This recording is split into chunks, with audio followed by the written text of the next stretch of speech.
हमने आपको बस्तर की अनसुनी कहानियां सुनाई हैं। कुछ लोक संस्कृति से जुड़ी तो कुछ शांति की ओर बढ़ते नक्सल मुक्त बस्तर की। कुछ कहानियां बस्तर की समृद्धता पर तो कुछ पारंपरिक बस्तर की मिट्टी की। लेकिन आज की कहानी कुछ और है। आज की कहानी बस्तर के उस जननायक की है जिन्हें प्रधानमंत्री मोदी तक अपने गुरु मानते हैं।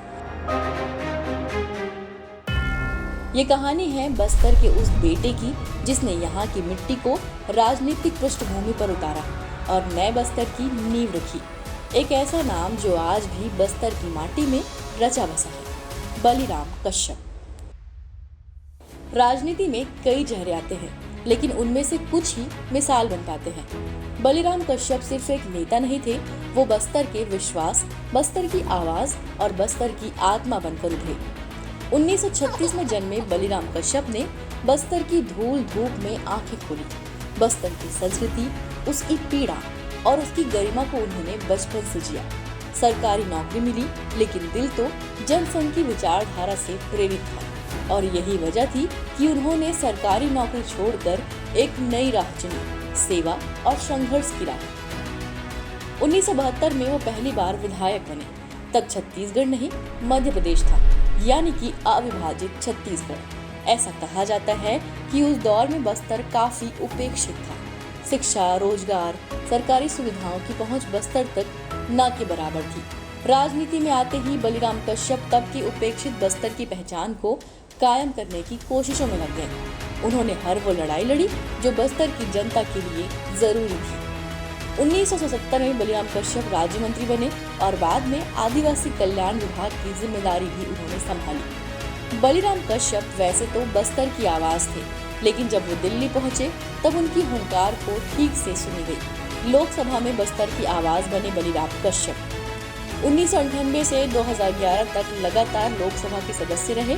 बस्तर के लिए सड़क हो या स्कूल, स्वास्थ्य हो या सुरक्षा, हर मुद्दे पर उन्होंने आवाज उठाई। एक बार किसी ने बस्तर को पिछड़ा कहा तो वो गरज उठे। उन्होंने कहा, बस्तर हमारा पिछड़ा नहीं है, बस उसे अब तक अवसर नहीं मिला। हमें चाहिए समर्पण, हमें चाहिए योजनाओं की जमीन तक पहुंच। 1998 में जब नरेंद्र मोदी संगठन का दायित्व लेकर बस्तर आए, तब बलिराम कश्यप ही उनके साथ रहे। प्रधानमंत्री नरेंद्र मोदी और बस्तर के जननायक गुरुजी बलिराम कश्यप साथ में बस्तर की पगडंडियों और गलियों में घूमते। उनके साथ बिताए पलों को याद कर प्रधानमंत्री मोदी ने कहा था, बलिराम कश्यप मेरे गुरु हैं। मैंने बस्तर में उनसे राजनीति नहीं, जनसेवा सीखी। बलिराम कश्यप को जानने वाला हर बस्तरिया ये जानता है कि बलिराम कश्यप की सबसे बड़ी ताकत थी उनकी सादगी। उनके दरवाजे सभी के लिए खुले रहते थे। ऐसा कोई नहीं था जिनकी वो नहीं सुनते। उन्होंने राजनीति के सकारात्मक पहलुओं को बस्तर से जोड़ा। 2003 और 2008 के विधानसभा चुनाव में बस्तर में भाजपा की बड़ी जीत का श्रेय बलिराम कश्यप को ही जाता है।